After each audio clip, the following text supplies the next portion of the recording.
I have everyone's permission to record. Okay, I started recording anyways. Sorry. I think I'm recording. Hooray! Okay. Hello, everybody. We're gonna start our seminar. Firstly, I want to introduce our featured speaker, which is Professor Denis Collier. Okay, he's just gonna do a little quick introduction of himself, but yeah, thank you everybody for coming. There's gonna be a lot of fun questions. Good, we're good. Yes. All right, so ladies and gentlemen, dragon boat racers, with deepest sincerity, I must thank you all for having me here this wonderful evening. Both the topics that we're going to be talking about this evening are not only my academic and professional pursuits, they're honest to goodness things that I am genuinely interested in life in general. And I think you might be as well, which is the reason why so many of you are here tonight, as well as online. Before we get started, I'm just going to tell you one thing. The format, by the way, as Catherine alluded to, just a Q&A, folks. I was going to make up some slides. I have over 30-something hours of lecture material that I could have summarized, but she said, no, we'll just do a Q&A format. So there's lots of questions. I perused some of them already. There'll be more online. So it's going to be very, very informal Q&A format for this wonderful, wonderful evening that we're going to have. But before we get started, the one thing that I always like to do is I would like you to feel good about what you've done here already. Show of hands, who's a dragon boat racer? Show of hands. Hands down. Anyone not a dragon boat racer? Do you? That's all. Hands down. Hands down. Who is interested in creating the best possible physical physique that they might have? Raise your hands. Anyone? That's everybody. Who's interested in having enough energy to get through your studies at the University of Toronto? All of you. So, folks, these are the kind of things, that the two topics we're going to talk about today are going to help you achieve. Number one, we're going to talk about exercise, and number two, we're going to talk about nutrition. So I have been tipped off at some of the kind of questions that we're going to ask. I have some answers prepared. Who knows what else might come up? We'll see how we go. Either way, I think it's going to be a wonderful evening. Before we take the first question, Catherine told me just to tell you a little bit, maybe a story to get started, then we'll get the ball rolling here for the evening. On these topics, of nutrition and exercise, all you folks deserve tons and tons of credit for being interested in pursuing both. There's only like a handful of things that are really important in modifying the outcomes that I mentioned, like having the best possible physique, having the most energy, living a long time. There's only like a handful, and I think the two biggest ones are, number one, the physical activity that you do, and number two, the exercise. There's a few others. But of the two we're going to talk about, and I'm leading into some of these questions, I think. I try to be provocative a little bit sometimes. So I'm going to tell you this one story to be provocative, and then we'll get going with the questions. Of the two, nutrition versus exercise, let's do a vote. Let's do a vote of all you very keen minds in the room. They're both important, but let's do a vote which one you think is more important. You got to vote. It's either one or the other. We'll do a show of hands, okay? Of the two, towards the kind of goals I just talked about. Maximizing your physique, performing in a dragon boat, living along, whatever the case may be. Which of the two is more important? We'll do a vote for exercise and a vote for nutrition. Ready? Here we go. Who thinks nutrition is the more important of the two? Raise your hand. What the heck? Hands down. Who votes for exercise? Less. I think that was more of a ratio than we had in our class, Catherine. Yeah. They're both more important, but the last thing I'll say before we take the first questions, to be provocative, here's my take on this whole thing. Show of hands again. Who's ever heard of an author? His name is Michael Pollan, Pollan. You know what I'm talking about? Famous nutrition writer. He wrote a book, many books. The Omnivore's Dilemma is a famous one. He has a famous line. He's one of the most well-known nutrition writers. And he has a line where he summarizes nutrition in 7 words. You ever hear this? You've heard it, eh? Summarize nutrition in 7 words. Catherine, our course is like 30 hours. He says, summarize nutrition in 7 words. And his 7 words were, eat food, not too much, mostly plants. And that's not a bad 7 words. Eat food, and he has a whole big spiel about processed foods and whatnot. Eat food, period. Not too much, period. Mostly plants. I'm on board. That's 7 words, not a bad summary of nutrition. And as nutrition, as we all know, can optimize all these things we're going to talk about. But if someone asked me to summarize my view on how to best achieve these kind of goals that I'm talking about already, I can beat Michael Pollan. I can do it 1 word. I can get rid of the other 6. I only need 1 word to summarize. And my 1 word would be exercise. Mm-hmm. So I'm kind of in the minority here. I think the exercise component is really the crucial thing. It's the trump card. They're both hugely important. And guess what you do? If you couple both together, like we're going to do this evening, my goodness, folks, the potential that you have in store if you can combine them both. Anyway, that's my little introduction. Be provocative. Hope I was sufficiently provocative to get you ready here for the rest of the next 50 minutes or so that we're going to spend together. And I introduced it this way because I got a heads up, I think, of some of the kind of questions that we're going to have. So whenever the first question's ready, I'm ready to. Okay, so we sorted them into a few topics. So the first thing, oh, oopsies, I was supposed to tell you this, but you already know what it's like to be. This is what we're doing. And then first thing we're going to talk about is protein. So here's our first question. This one person is just asking about what type of protein is significant for muscle building, differences between plant-based, whey, what kind of like supplements should work, and like what's the best thing that people should get. All right. And feel free, folks, as we're going here, like you can shout out things. It's a small group, so you can be interactive totally as we're going through. All right, so let me read the question again. Plant-based versus whey protein. So let's go with that first. I'm going to try to be as definitive as I can also here, by the way. Although this is another like 3-hour lecture that I have. And this, I get to the crux of this whole thing, animal versus plant-based proteins. I lead you one way and there's all kinds of considerations. The answer is this. You want to do another vote and see what you folks think? What's better? Plant-based versus animal-based proteins. We'll do a vote.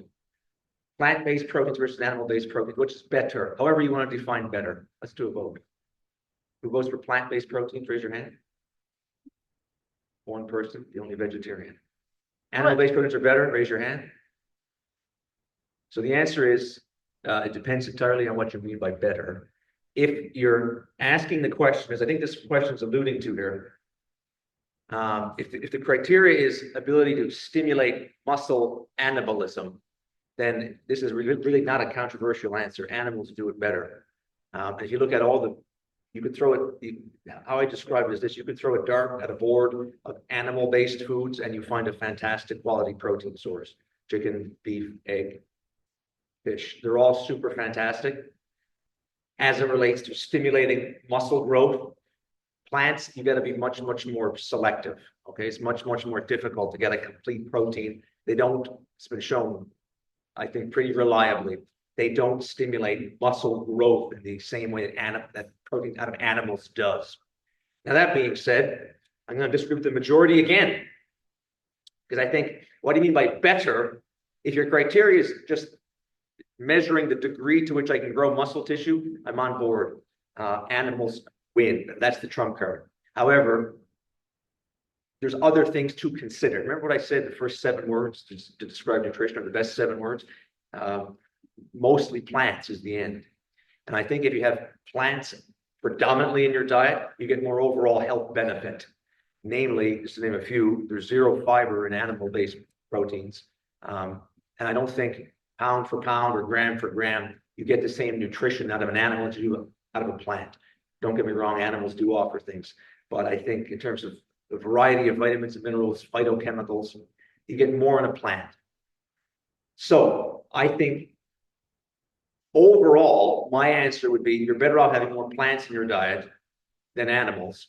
If your criteria, if you're going to be very, very particular and insist on, well, I'm just one of these muscle dudes at the gym and I want to grow every ounce of muscle tissue I can. Yes, I grant you that animals are going to trump plants, but there's more, I think, in plants overall in your diet.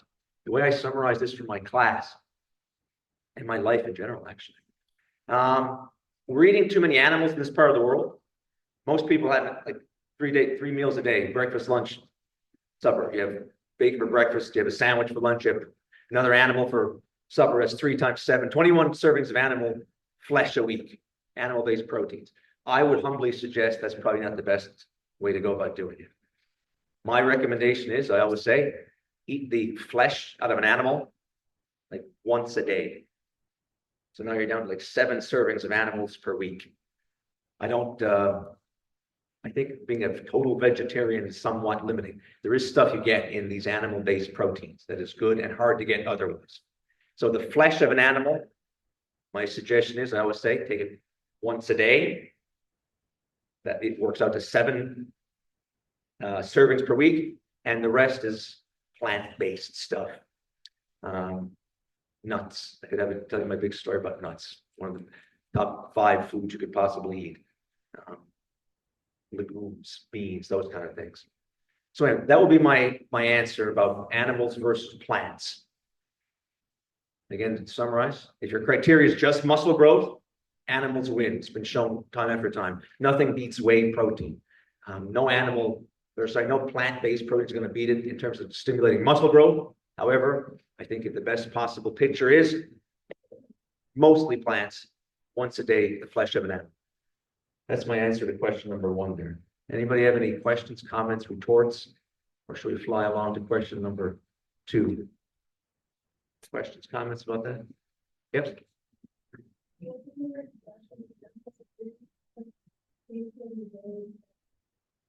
So I don't count eggs and dairy as the flesh of an animal. I mean, like literally, like the meat, the muscle tissue, like cows, pigs, and chickens are not that much different than you and I. And what skeletal muscle made up of the same amino acids as made up of ours, which is why, by the way, it's such a high quality protein. That's what I mean by the flesh of an animal, like chicken, beef, fish, once a day, and then you can have your eggs for breakfast, maybe every day. Cheese, milk, your other protein throughout the day. So that's what I mean by the flesh of an animal. Does anybody have any other questions? We can move on. Okay, so this one is a little bit off protein, but kind of related. So people are interested in creatine and like what it does, and if you do suggest it, what kind of brands, and is there like a right time and like placement in before or after exercise? There's 3 questions here. They're all 3 excellent questions. I'll answer all 3 of them. What exactly does creatine do? All right, so you have everybody sitting here in this room. We all have something laying around our muscle tissue called ATP. There's an adenosine triphosphate. It's the currency of any action that your body hopes to undertake, jumping up and down, sprinting across the room, bench pressing weight, sitting out of a chair. It all requires this molecule. Okay, so we all have this laying around in a certain quantity. Because we evolved to need this stuff in case saber-toothed cats should attack us, we also have another molecule called phosphocreatine that can restock the ATP pretty quickly. Okay, put them together, you got 5 letters, ATP, PC. The creatine supplement, really what it does is it augments the PC component. Creatine is the second word. So phosphocreatine, you take it in a supplemental form, and you get a bigger store of this PC, phosphocreatine. What does that mean? Well, it means I can do things that are, like jumping up in a tree to avoid a saber-toothed cat. Stuff that involves a short, powerful burst of motion. Although there's other evidence that says it's good for stuff like repeated sprint intervals. Creatine absolutely well documented helps that for sure. There's only like a handful, by the way, of supplements, a dozen maybe, that are actually good, that actually do anything. The vast majority of stuff that's marketed is without any real evidence that it does anything. Creatine, folks, 100% not one of them. We've been studying creatine since the 90s, and the evidence is probably the most studied thing in nutritional science, to be honest, certainly in supplements. And it is absolutely not guaranteed. Well, it works for most people, put it that way. Every recommendation I give has the caveat that there's always going to be people that don't respond so well. But that aside for a moment, creatine absolutely helps with those types of things. High intensity, sprinting, pushing, strength, all those verbs you might come up with. That's what creatine does. And the supplemental form, one of the biggest slam dunks in nutrition, like helping you win a dragon boat race, quite possibly. Are some brands better than others? Second question. This is another excellent question. There's a very, very straightforward answer, which is no. No, there's a certain type of creatine that's been studied the most. It's called creatine monohydrate. And there's a whole bunch of other types that you might investigate. It's all really perhaps just marketing, really, folks. The one that's been investigated time and time again is creatine monohydrate. It works. I know of no good reason to deviate from that type. The only other caveat that I might put out there is if anyone's interested in taking creatine, which you may or may not be, by the way. The only other caveat I would give you is that you make sure what you're getting is actually creatine, which is a big concern in the world of supplements. And there's certain organizations that exist, by the way, they're third-party independent organizations, and they exist just to check stuff. One of them is called NSF. So if I was interested in taking any supplement, I would look for that label on the bottle. What it means is just quite simply, this organization has been paid, they're a third party, they don't care what the results are, and they check what's in the bottle to make sure it is actually creatine, as opposed to, I don't know, whatever, sawdust that someone made in their garage and then mailed to you. So the world of supplements is kind of fraught with these potentials for problems. But if you get someone to check it, then I would say that would be my answer to question number 2. Are some brands better than others? No, but it's behoove you greatly to ensure as best as possible that what you're getting is actually what you're supposed to be getting. So that's my answer to question number 2. Question number 3, and I'll throw a fourth bonus question in there because I kind of alluded to it, whether or not you should be taking creatine. But the third question is there a right time to take it? And the answer to that is probably no as well. You could be somewhat picky. What I used to say, by the way, my thoughts change sometimes, folks, as we go along here and learn more stuff. I used to say, there was a big debate, is creatine a pre-workout, is it post-workout, what's better? And my answer to that used to be, probably neither of those is that important, but I might try to time it around my workout, whether it be pre or post. And I think even that piece of advice, folks, might be a little bit nitpicky. The best thing to do if you want to reap the benefits of creatine is just take the creatine. And the timing around workout probably is well down the hierarchy of importance. Anyway, the fourth and final thing I'll say about creatine. Should anyone in this room be taking creatine? Why don't we ask? We're all friends here, right? Is anyone taking creatine? It's okay. We're all friends. It's okay. You guys taking creatine, one of the girls? People online. So people online are taking? Yes.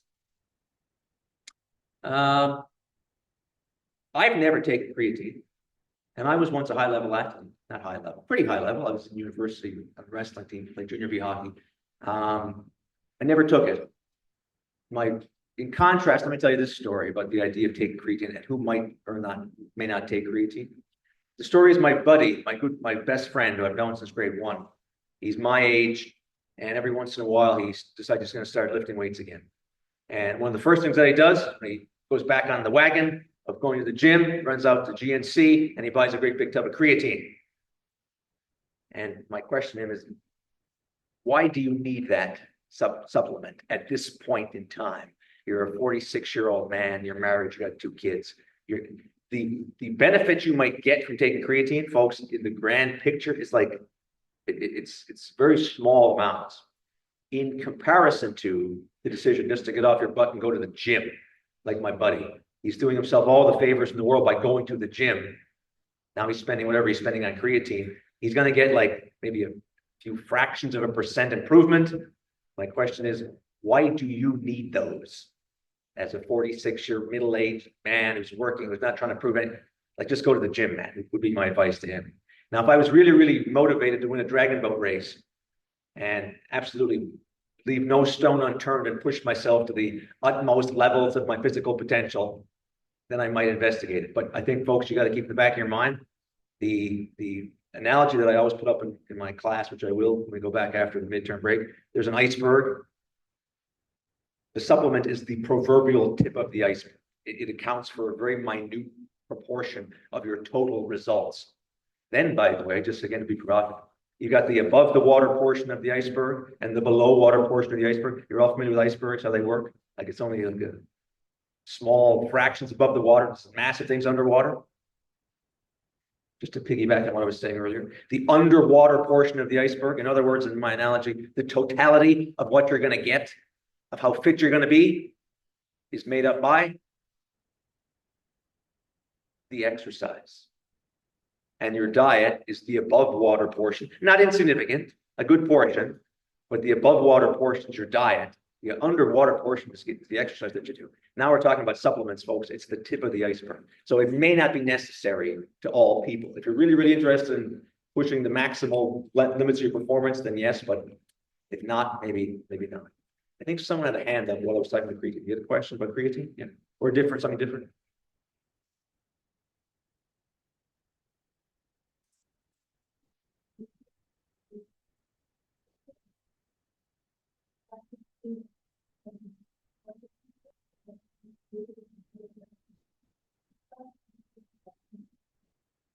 So I won't give you my thoughts. I'll give you the thoughts of the better expert. I asked this question to a colleague of mine who's also from Newfoundland, Darren Kando, in Saskatchewan. He's one of the big creatine researchers in the world. I emailed him that exact question. That was a couple of years ago, but I don't think it's changed that much. And I asked him the question because if you didn't hear what she said, it's not. Okay, what I explained at the beginning is historically what creatine has been known to do and what to this day the bulk of the evidence says creatine does, which is, once again, it augments your ATP PC energy system. That's the bulk of the evidence. But she's exactly right. In recent years, it's been suggested creatine does all kinds of other stuff too, cognitive stuff. People get concussions for taking creatine as an antioxidant. There's a bunch of other things creatine might do. Okay, so the research is pending. It's interesting. But when I emailed my buddy there, who's the expert, the way I phrased the question was, with all this new emerging interesting stuff about creatine, I said, do you think we ever might use creatine in the way we use vitamin D, by way of an analogy, right? Because we could all probably benefit, by the way, from taking vitamin D, especially in this part of the world. It's not a performance enhancer. It's just like you'll probably be better off if you have more of this and you're not going to get it through your diet. So vitamin D would be a supplement you say, well, just everybody should maybe consider taking. I asked him, is creatine like that? His answer was, no, not yet. I mean, who knows, maybe more research will come out, but we're a long way from there yet. It's interesting. You're right to bring it up, but we're not there yet to think, oh, I'll just take creatine for the benefit of taking creatine. It is, like I said at the beginning, which is not a bad message, folks, it's really, the power lies in the synergy of the nutrition with the exercise. So don't just take creatine. Another question there about creatine? Yeah. Is there negatives? Good question. No. No. Absolutely not. Well, the negative is it costs money. That's the negative. That's the true negative. I mean, you might hear things that are negative. That's old news, man. It hurts your kidneys, your liver, blah blah blah. It is the most studied supplement ever. And people used to say years ago, well, we don't know the long-term effects. It's been like several decades now. There is none of this negative stuff. The worst thing might happen, maybe cramping, GI distress. But these are all acute, right? It's not like it's gonna very safe, no long-term reasons to think you're gonna have problems by taking creatine, but it costs money. So you ask yourself the question, is it worth me paying this money to get this much extra benefit? Maybe, if you're really interested and you're keen, you don't mind spending the money. But if not, then just go to the gym and eat well. Any questions in here? There's a question online from one of our people. You guys can ask. Go ahead, Aria. So I had a question about bicarbonate as a buffer. Do you recommend using that at all, or would it be beneficial, or is it kind of very minute? And if so, like what would be the method of like the recommended method of delivery or like brands that we should look into? Question was about sodium bicarbonate. This is not as popular a supplement as creatine, but to answer your question, would I recommend it? Yes.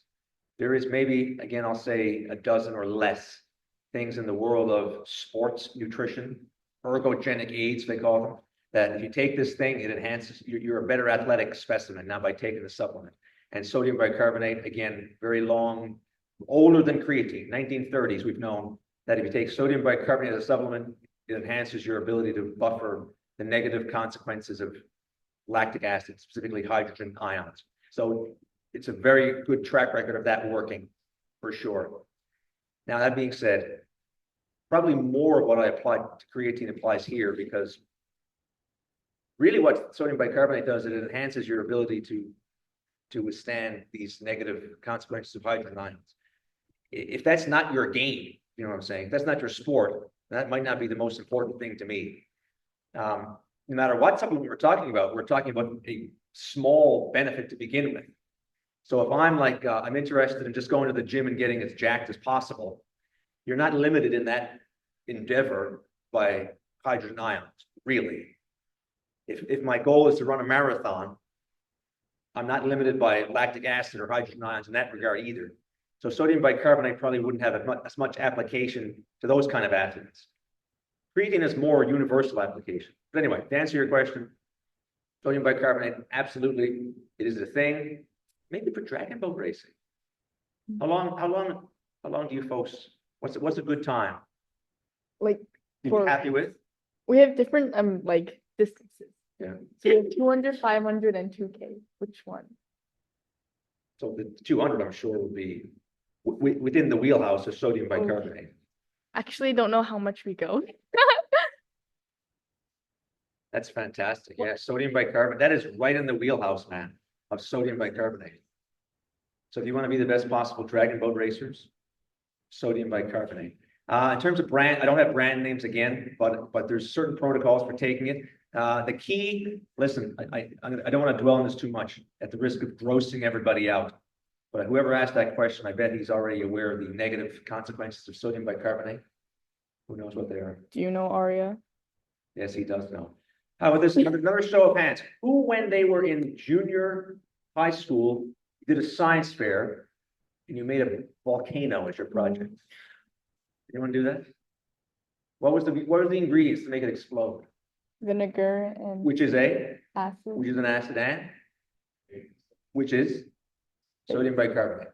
So the problem with sodium bicarbonate is that it has a tendency to have, as I say, volcanic consequences in the GI tract. Oh, It's a very, very big consequence. It's a well-known, well-documented big problem, actually.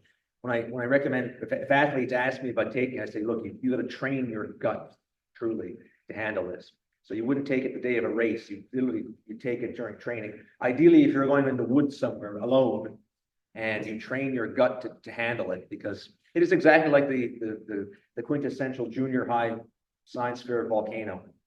Acid, we talk about lactic acid, so it does not mix well, and you're going to train yourself to take it. So the way you negate that is by having it with a meal. You take the sodium bicarbonate with a meal, and that seems to negate this potential for, as I call it, the volcanic gastrointestinal reaction. Anyway, that's sodium bicarbonate, a good supplement for sure. I'll give you one resource, actually. There's a place called the Australian Institute of Sports.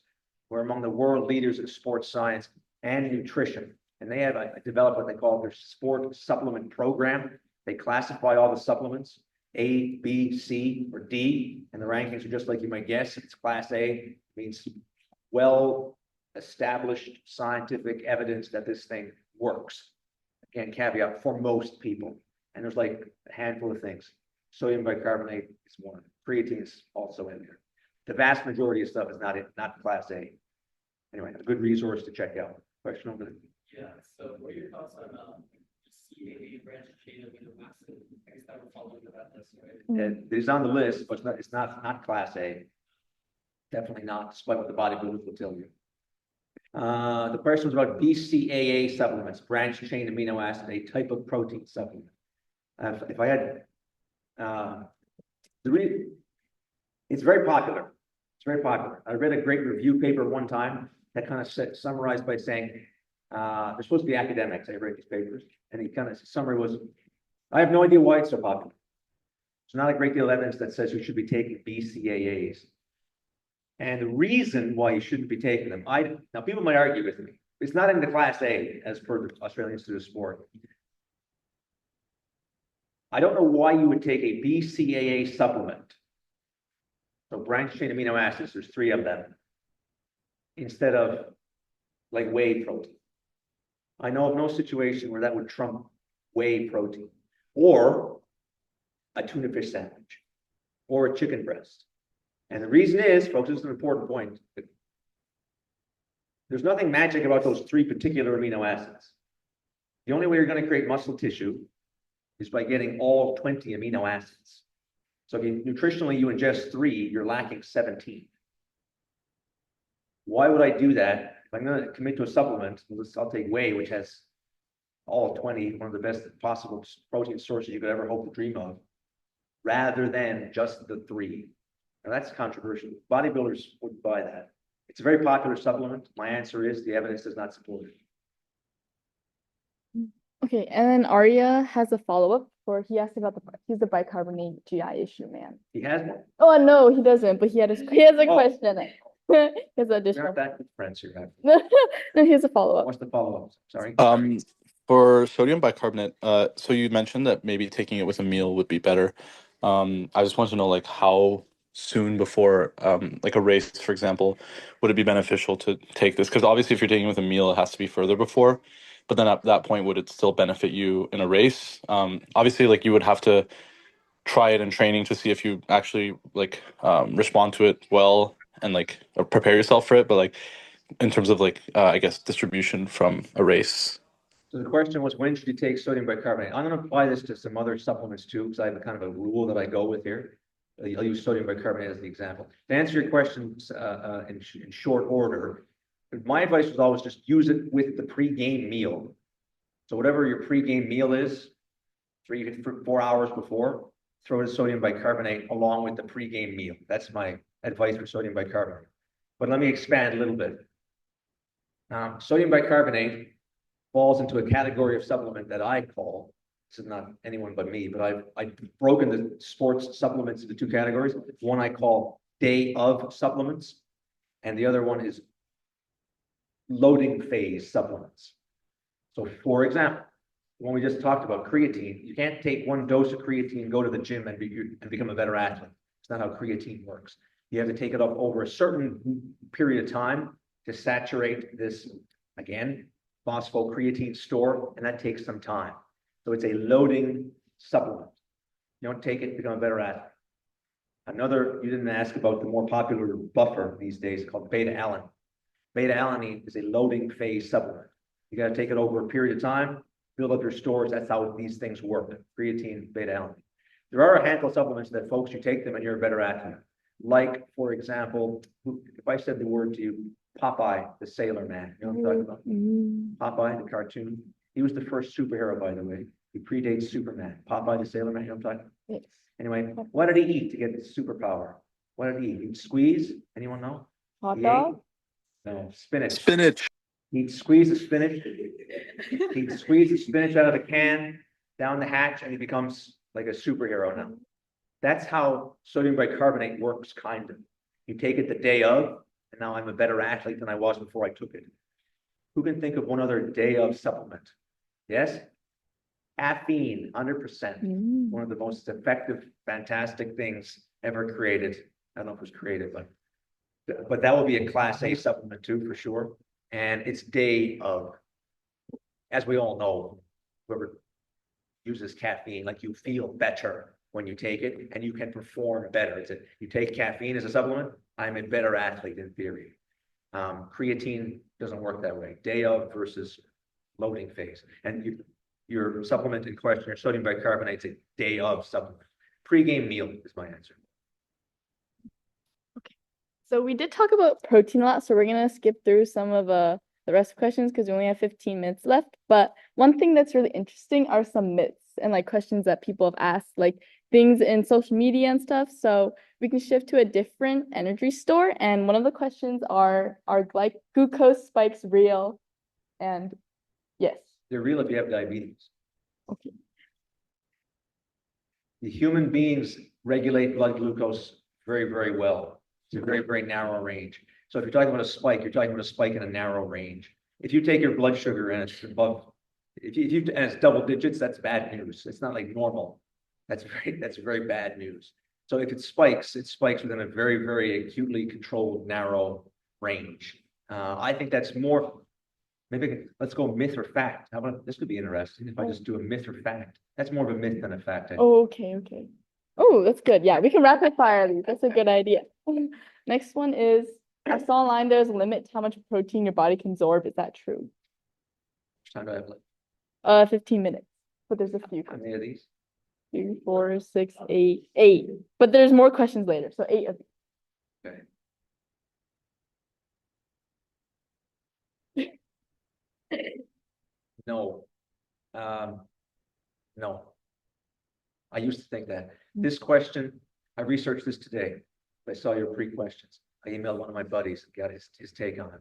There's a study came out in December 2023. Some of you may have heard. I think that's why people asked this question, actually. It was a 100-gram dose of protein that they gave people, and they monitored to see how the body uses it. And I'll try to be as quick as I can, but this is a big topic. This topic that's being asked here, the dosing and the timing, especially about protein, has changed more than any other lectures that I do. Like what I did 10 years ago is different than what I'm going to say in a couple of weeks when I do it in this class. So for example, this study, December 2023, they gave people 100 grams of protein. Can you conceptualize what that means? Let me ask you this, another question. So shout out a number. If you ate a lot, quote unquote, of chicken McNuggets, what would be a lot? 20. 20, she said. 20, you think? 20 is that's the serving size. Someone said 8.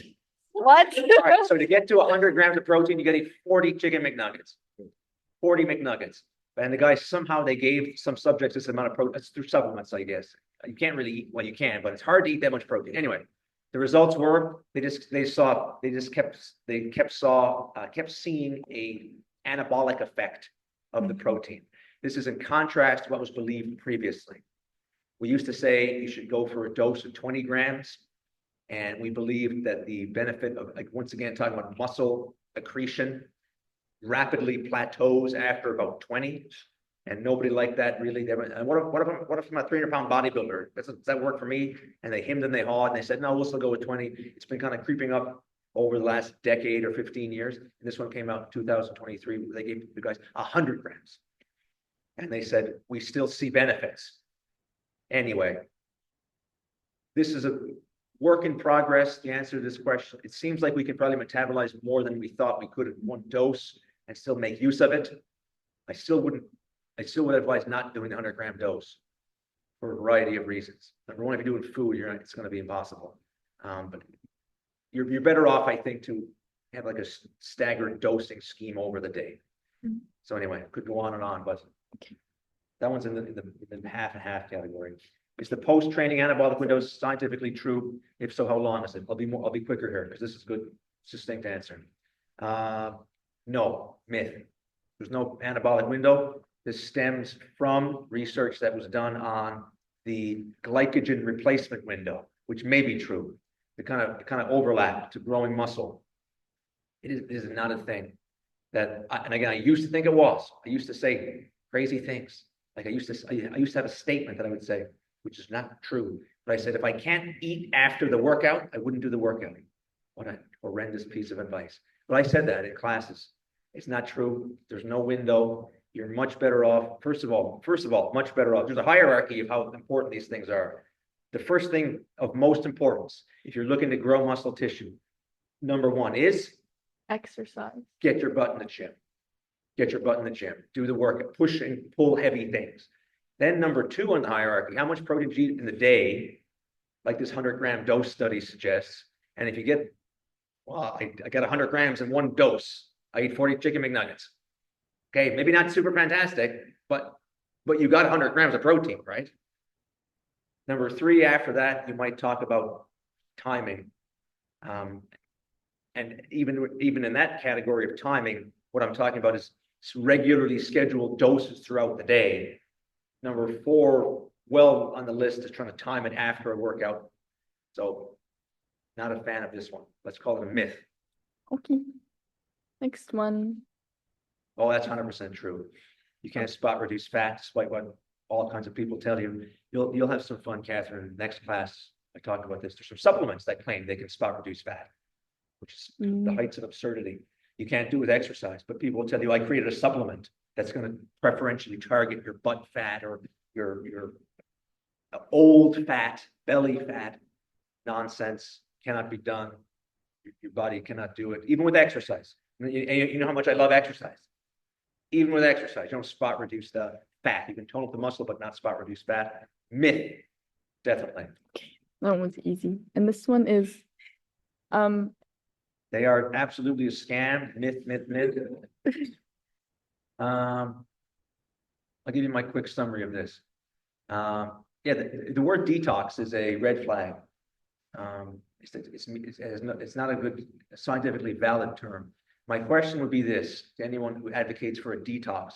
I remember my 7-word thing and 1-word thing. Short words are often very, very effective. Someone said to me, I got a detox scheme. I have 2 questions, 2 words for you. What toxins? And they say, excuse me. The toxins. Yeah, which ones though? What one? Because you're talking about chemicals, right? That we can measure in a laboratory. They have certain structures, they have names. That's point number 1. You got to name what the toxins are you're getting rid of. And most 9 times out of 10 have no idea where to go from there. They just talk about toxins being flushed. This magical umbrella term, toxins. My question, what toxins? That's number 1. You're not even done yet, by the way.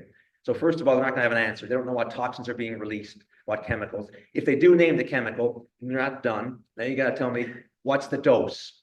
What's the quantity that you're removing? And now they're totally lost by this point. And they're not even done yet, by the way. Then number 3 is, you ask them, now you show me the reference information that having that quantity of toxin is associated with a harm in a human being. So there's 3 steps in the process. They won't have an answer for 1. So this is not a fan of the term detox at all. Okay, that was a good response. And then this one is, can you improve metabolism through diet by a lot or not much? I don't know what that would exactly mean. That's your metabolic health is very important. If you mean the sum, if what's meant by this is the sum of the chemical reactions happening within your body at any given time, yeah, they can be improved by diet. It was framed to me one time, it's kind of disgusting, maybe in one way, but we are really we're bags of water, first of all. Okay, that's what we are. We're mostly water. We're a bag of water, number 1. You still with me? Yeah.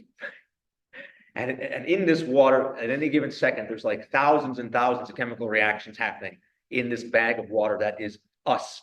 Some of these are not that good. You might want to minimize them.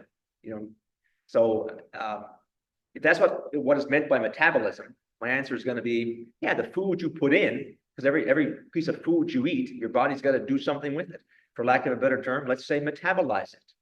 And some kind of foods lead to less favorable metabolic reactions. Remember, I love doing callbacks. The 7 words I thought were pretty good to describe nutrition. Eat food, not too much. We're all probably eating too much, by the way, in this part of the world. Not all of us, but many, certainly a lot of people in this part of the world are eating too much. And one of the most robust findings that you might find, by the way, in all of health science, although it's in rats, if you underfeed rats in a laboratory, what happens? They live longer. Oh. They live longer. Not starved, mind you, but like you underfeed them, permissive underfeeding, they live longer. And the thought is, this is not replicated in humans, but one of the most robust findings you'll have in lab rats. Underfeed them a little bit, less to metabolize, less to deal with, less potential to have a reaction go wonky, and you live longer. So this answer is going to be a good one, not a myth. Okay. We have 5 minutes left, so we can do 1, 2 more questions. This one is probably more relevant and other ones that have already been addressed. Yeah, this is a good one. If I want to lose fat and gain muscle at the same time, do I need a calorie surplus or deficit? If you want to lose fat and gain muscle at the same time, join the club. And figure it out, let us know. I'm being somewhat facetious. It is possible, by the way. You might hear people say it's not possible to do. It is possible. It's just really, really freaking hard. Almost impossible to simultaneously lose fat and gain muscle. The question is kind of an odd question because it begs the question, well, what do you mean by simultaneously? Like, are you talking about in the workout? Are you talking about over a 3-month training block? Like, what do you mean exactly? Here's the best way to answer this question. If those are your goals, you want to lose fat and gain muscle, you probably shouldn't worry about doing it at the same time. That's probably the advice you give someone. If those are your goals, I want to lose fat and gain muscle. In other words, I want to look as jacked as I possibly can. The way the bodybuilders have done it for years, and I make fun of them sometimes, but they know a few things. They do it through cycles. They go through a period where I'm bulking, I'm gaining weight. It's going to be muscle and fat because it's really hard to gain one or the other preferentially. So I'm just going to kind of get bigger. I'm going to bulk. Then I'm going to go through like another hour-long 3-month phase where I'm cutting. And I might lose some muscle mass while I put myself in a caloric deficit and lose weight and lose fat. But you go through this process, folks. That's the answer to the question. I think the best way to do it. If the goal is lose fat and gain muscle, it's almost a point of interesting physiology. Can you even do it? Which speaks to how difficult it is. In fact, you got to ask: is this even possible to simultaneously gain fat and lose muscle? And the answer to that is probably yes, you can. But it's not very easy to do. And the preferred method, I think, would be get big, gain muscle, then you lose fat, repeat the process. That's the best possible way. Okay. And then we can end on one last quick question, which is a fun one for you. So they have a question that what's your favorite food? My favorite food. Okay, I don't know who's asking this, but Just it was anonymous. well, you mean like one that I enjoy the most, or the food I think is the healthiest possible food? You sure, but Maybe do both. All right, my favorite food. If I had to choose my favorite, it would have to be the cookie. oh, Cookie for sure. What type of cookie? A mixture. Macadamia nut with chocolate chip with double chocolate. That would be my answer. Favorite. And this is, by the way, to each his own, eh? To each his own. Like, for example, my kids have like candy. Raise your hand. Who likes candy? Who likes candy? No, I couldn't care. Couldn't care less to eat a candy. Gummy worm or a Starburst, any of those. Doesn't interest me at all. But a cookie, look out, macadamia. That speaks to me. So that's my favorite food as for deliciousness. yes. The best possible food to eat. I do play a game where I have like it's not an official list, but like I say you could only eat 10 foods for the rest of your life. You're on a desert island and the goal is to be as healthy as you possibly could be. And you can only choose 10 foods forever. That's a cool list. And there's some ones that repeatedly wind up on the list. I'll give you some of the go-to ones for sure. You gotta have a few vegetables. Give me spinach and kale is often in my fridge. That's 2 green vegetables. Give me an orange vegetable for easy, let's say a carrot. Gotta have some fruits. Blueberry is one of my go-to fruits. That's 4. And I've eaten probably somewhat anal retentive. Someone told me one time an apple a day keeps the doctor away. And I've like maybe however many days I've been alive since grade 8. Guess how many apples I've eaten? So as apples, we got 5. We got to go with salmon as the one animal flesh that I would choose best possible because of the what's the bonus? The omega-3s you get with salmon. I would take a beet, another vegetable, purple vegetable, and one other one that I save for last because I think it probably has the most amount of evidence for the singular food that if you get this food into your day versus not getting it into your day, you stand to reap enormous benefits, namely not dying. Anyone know what food I'm talking about? You do. What's the food? Absolutely is nuts. How they don't have their own food group, I have no idea. Some organizations have tried to give them their own food, but the nut and seed food group, folks, over millions and millions and millions of people, of subjects in epidemiological studies. I'm telling you, you divide people into two categories. Did you eat a serving of nuts today? Or no? And if you're in this group, man, oh man, the health benefits you get, namely not dying. So nuts would be my go-to answer for the healthiest possible.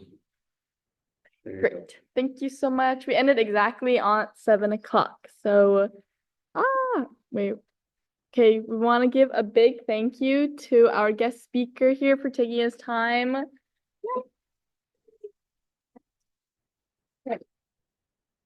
Thanks for having me. And I do have a few minutes, folks, informally. If anybody has any questions, I'll hang around until there's no question. I just want to chat a bit after the formal presentation. We can do that too. Yes. But anyway, in all honesty, folks, my pleasure to be here. Keep up the good work with your exercise, dragon boating, and nutrition.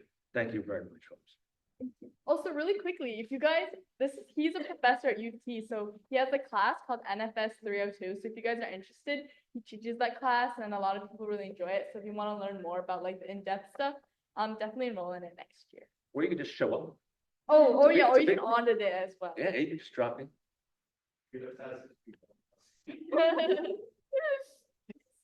Okay. Do you think we should take a group picture Yeah, with you? sure. Okay, we're gonna take a picture. You guys online can be in the picture if you want. You can just turn your camera on. Oh, Arya's here. Okay. We're just standing up here, yes. Yeah. It's only Arya. Guys, stand up.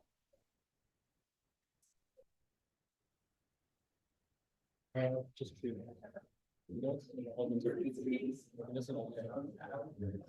You're just gonna stand around.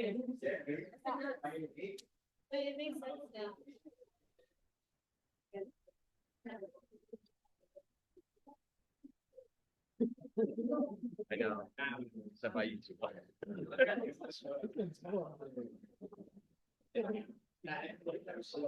Yeah, I know. I don't know. You want to see this? Oh, okay.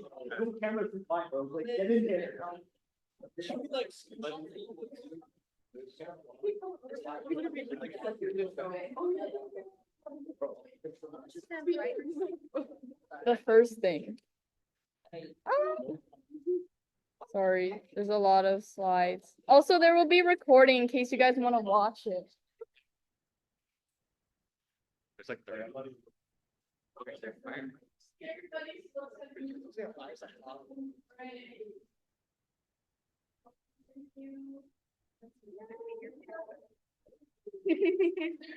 food still. If you guys want, please take it. How do you know that? How do you know? It's not easy. Yeah.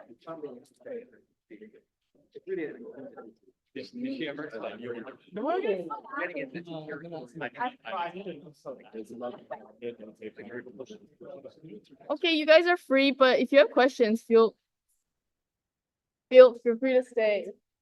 Yeah. He's our professor. I've got it actually. Sorry? Why I think it's- Oh, no. It was all him. Yeah, but what if it's like? Okay, stop recording. Hi, Julian. Nice to see your face. This guy's hard.